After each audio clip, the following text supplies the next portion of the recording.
당근을 이렇게 그러면 그 베타카로틴 흡수율이 대략 60% 이상 올라가요. 우리가 당근이 좋다는 거 다 알고 있어요. 당근은 우리 몸에 정말 좋은데 특히 해독에 좋고요.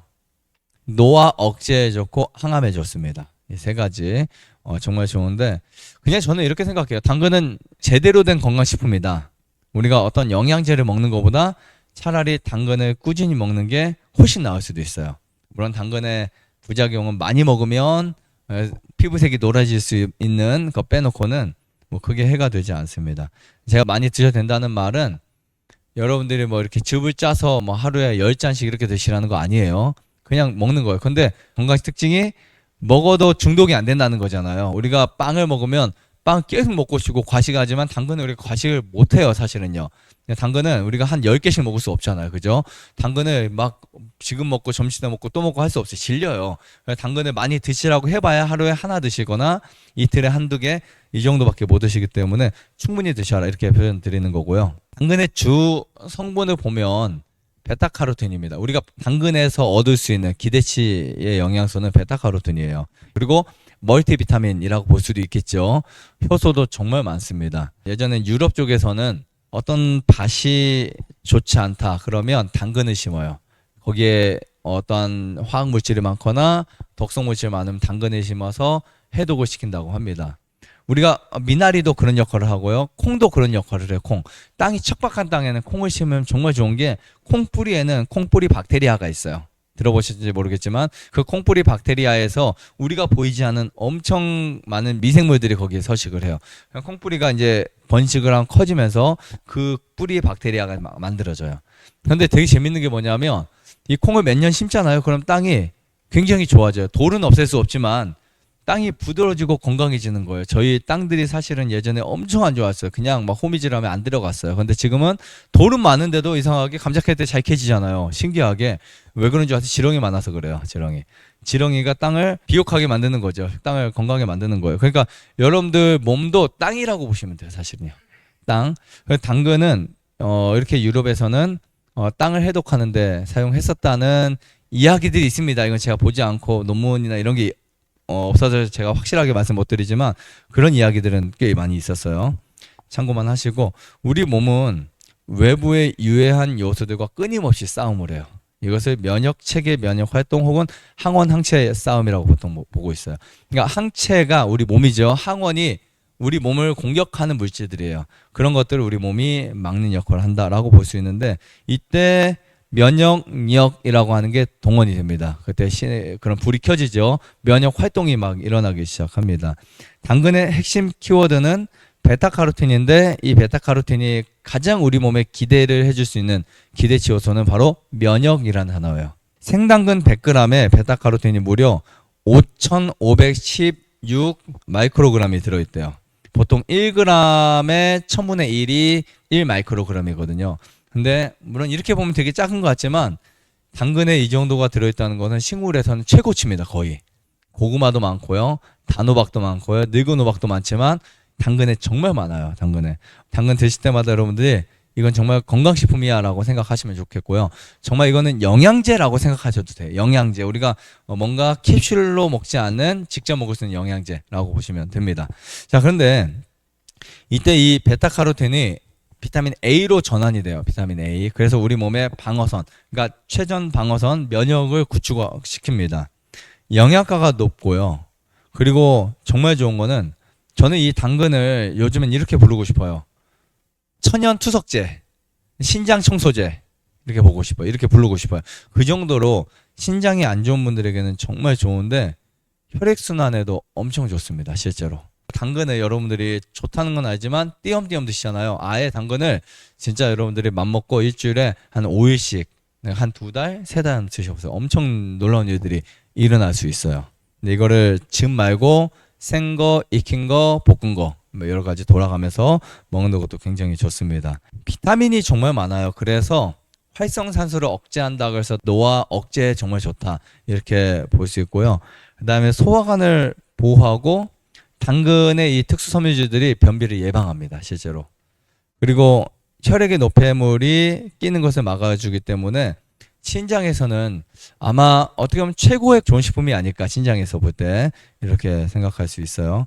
그리고 당근을 아까 해독 식품이라고 보통 표현하는데, 요즘에 당근 주스를 만들어서 이제 먹으면서 난 해독 주스를 먹는다 이렇게 표현할 수 있겠지만, ABC 주스의 약자잖아요. 이제 A는 애플, B는 비트, C는 캐럿해서 이제 ABC 주스를 그렇게 만들었어요. 뭐 사람 만든 건데, 전 주스를 권장하지 않습니다. 우리가 물론 사과 주스 마실 수 있고 토마토 주스 마실 수 있지만, 우리가 그 주스를 건강식품처럼 계속 먹으면 어떤 것들은 문제가 생길 수도 있고요. 소화 기능을 약화시킬 수도 있기 때문에 주의할 필요가 있어요. 근데 해독식품이라고 하면 혈액을 해독시키고 간을 해독시키고 신장을 해독시켜야 돼요. 근데 이 당근이 그 조건을 다 가지고 있어요. 그래서 여러분들이 당근을 잘 드시면 좋겠다라고 보면 좋을 것 같습니다. 100세가 넘어도 사회생활을 하는 사람들의 식단에 꼭 올라오는 것 중에 하나가 있는데요. 이게 바로 당근이었어요. 전 세계적으로 당근은 장수한다 하면 즐겨 먹는 식품 중에 하나입니다. 아니면 오래 사는 어른들 당근 꼭 드세요. 당근 정말 건강식품이고, 이 치매를 잘 안 걸리게 두뇌 활동을 굉장히 좋아지게 만들어서, 우리 몸속에 아밀로이드라든지 이런 물질이 뇌에 쌓이면 치매 잘 걸리잖아요. 그런 물질이 쌓이는 것을 방어하는 거예요. 방제를 하고, 그 다음에 암 환자에게도 정말 좋습니다. 이 자료도 너무 많아가지고 사실은 오늘 다 할 수는 없지만, 당근이 암 환자에게 최고 식품 중에 하나라고 손꼽을 수 있어요. 저는 고구마도 제가 늘 강조하지만 이 당근도 정말 좋다라고 말씀드리고 싶어요. 단 이제 어떻게 먹느냐에 따라서 이게 달라질 수 있겠죠. 그래서 저는 뭐 몇 가지 여러분들 먹을 수 있는 팁을 하나 드린다면, 우선은 생으로 섭취할 수 있을 때 아주 좋습니다. 생으로 주 1회 이상 5회까지 드셔도 돼요. 한 3회 정도 드셔도 될 것 같고, 보통 한 반 개나 4분의 1 쪽 드셔도 돼요. 당근의 크기마다 좀 다를 수 있겠지만, 자, 당근을 생것으로 먹을 때 기대 효과는 파괴되지 않은 비타민, 파괴되지 않은 효소를 우리가 섭취할 수 있다라고 볼 수 있고, 식이섬유를 정말 흡수를 잘 시킬 수 있다라고 볼 수 있습니다. 근데 아셔야 될 게, 식이섬유는 소화가 안 돼요. 우리 몸에서 다 배출이 됩니다. 무조건 식이섬유는 장 내에 있는 나쁜 것들, 유해 물질들을 끌고 나가는 역할을 해줍니다. 근데 당근은 생것으로 먹는 것도 굉장히 좋아요. 근데 더 좋은 것은 조리해서 먹는 거예요. 아까 우리 어머니 말씀하신 것처럼 당근을 기름 없이 볶는 것도 아주 좋아요. 기름 없이 볶아야 돼요. 네, 물로 볶으셔도 되고, 아니면 당근을 찜을 하셔도 되고, 당근을 익혀 드셔도 돼요.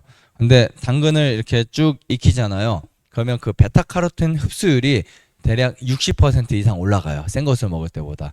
아까 말씀드렸던 당근의 키워드는 베타카로틴인데, 우리가 뭐 효소, 비타민 다른 데 섭취해도 돼요. 근데 당근에서 내가 정말 이 베타카로틴 섭취 많이 해야 되겠다 그러면 생것보다는 익힌 게 훨씬 낫다. 물론 생것도 드시지 말라는 거 아니지만 굉장히 좋다라고 볼 수 있고요. 이것도 역시 일주에 2번. 나는 정말 당근의 효과를 좀 많이 보고 싶어. 내가 뭔가 수수 먹고 올리브를 마시고 하는 것처럼 효과를 좀 보고 싶다 하면 일주일에 한 5번 정도는 당근 요리를 계속해서 먹는 것도 나쁘지 않습니다. 근데 우리가 계속 똑같은 걸 먹으면 질릴 수 있기 때문에 당근을 넣어서 먹고, 당근을 생으로 먹고, 당근을 볶아서 먹고, 당근 모양도 깍두기처럼 쓸고, 채 쓸고, 그냥 아예 그냥 통째로 익혀서 먹고, 뭐 이런 여러 가지. 그리고 당근을 갈아서 소스를 또 만들어서 뭐 같이 뭔가에 뿌려서 먹고, 이런 것도 괜찮으니까 다양하게 여러분들이 드셔야 돼요. 근데 건강식을 할 때 우리가 이제 잘못하면 질리거나 물릴 수가 있어요. 그렇게 안 드시는 게 좋을 것 같습니다. 자, 그리고 당근은 1일 몇 개까지 먹어도 되냐라는 질문들이 있는데, 1일 최대 양은 2개까지인데 많습니다. 이건 일반적으로 하는 이야기고, 저는 1개 내지 반 개 정도로 이제 보고 있어요. 왜냐하면 우리가 자주 먹으려면 한 번에 많은 양을 먹으면 안 돼요. 그래서 1개, 많이 먹으면 1개, 우리가 주 한 4회 정도 먹는다 그러면 하루에 1개 정도 괜찮아요. 근데 만약에 내가 주 5회를 먹거나 6회를 먹으면, 물론 뭐 당근도 이따만 당근은 안 되겠죠. 그죠? 그거 하나만 먹어도 배차게. 제가 말하는 그냥 이 정도, 반 개 정도 먹는 게 좀 적합하다고 보세요. 반 개 정도. 나눠 드세요. 웬만하면 혼자 드시지 마시고, 아니면 잘라놨다가 다음 기회에 또 드셔도 되고 하니까. 그 다음에 당근 요리 같은 경우는 굉장히 쉽게 건강식을 먹을 수 있는 게, 알맞는 형태로 여러분 깍두기처럼 썰어도 드셔도 되고, 채 썰어서 드셔도 되는데, 이렇게 하시면 좋아요. 우리가 당근을 썰어서 후라이팬에 넣어서 볶잖아요. 근데 볶을 때 물로 볶아야 돼요. 코팅된 후라이팬에다가. 기름으로 볶으면 좋지 않습니다. 물론 어떤 영양사들은 뭐 기름 볶아도 괜찮다 하지만 기름 볶으면 산화성이 높아질 수 있어요. 그리고 이제 볶은 다음에 기름을 나중에 넣어서 먹는 거예요. 그때 이제 고열인 상태에서 기름을 넣지 마시고 열이 좀 식었을 때 기름을 둘러서 드시고 기름을 두르고 이제 기름과 그것이 합쳐지기 위해서 나중에 약간 식었을 때 살짝 열을 아주 살짝 가열해서 하는 것 정도는 괜찮아요. 근데 처음부터 기름으로 볶게 되면 오랜 시간 동안 기름이 볶아지니까 좋지 않습니다. 끝에 넣으시든지 끝에 이제 그 잘 이렇게 버무려서 드시면 더 좋지 않을까 싶고요. 그 다음에 당근을 채를 쓸어 가지고 캐슈넛이라든지 두부라든지 그다음에 또 고구마라든지 또 여기서 만드는 소스들 있죠. 그런 감자 같은 소스를 만들어서 그 채 부어 드셔도 너무 좋습니다. 그러면 채식을 하지만 영양식이 될 수도 있어요. 또 우리 몸에 단백질과 지질 그다음에 이런 영양소가 될 수 있으니까 다양하게 이렇게 드시면 좋을 것 같습니다. 자, 당근의 주성분은 무엇이었다? 네, 베타카로틴. 우리 몸에 비타민 A는 당근을 먹어야만 만들어질 수 있다. 아니면 고구마를 먹어야만 만들어질 수 있다. 꼭 기억하시면 좋을 것 같습니다. 그러니까 비타민 A를 우리가 먹을 수는 없어요. 베타카로틴을 먹어야만 비타민 A로 전환될 수 있는 거예요. 한동안 채식주의자들이 비난받은 게 뭐냐면 비타민 A를 섭취할 수 없다는 비난을 받아왔어요. 하지만 나중에 학자들이 발견한 게 뭐냐면 채식하는 사람들 멀쩡히 살아있잖아요. 잘 살잖아요. 어떻게 저 사람들이 비타민 A 없이 저렇게 면역력이 좋지? 나중에 봤더니 스페인 독감이라든지 그런 큰 세계적인 전염병이 돌 때 채식한 사람들이 다 안 걸려요. 잘 안 걸렸어요. 실제로요. 비건 채식한 사람들 잘 안 걸려요.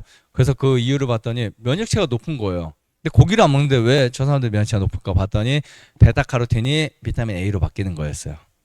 사실 지금 앞으로도 마찬가지예요. 앞으로도 채식에 들어있지 않은 영양소들 발견되지 않은 것 뿐이에요.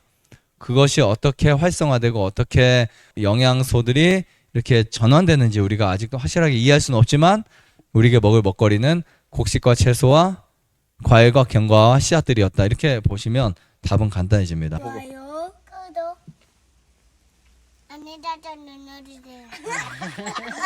눌러주세요.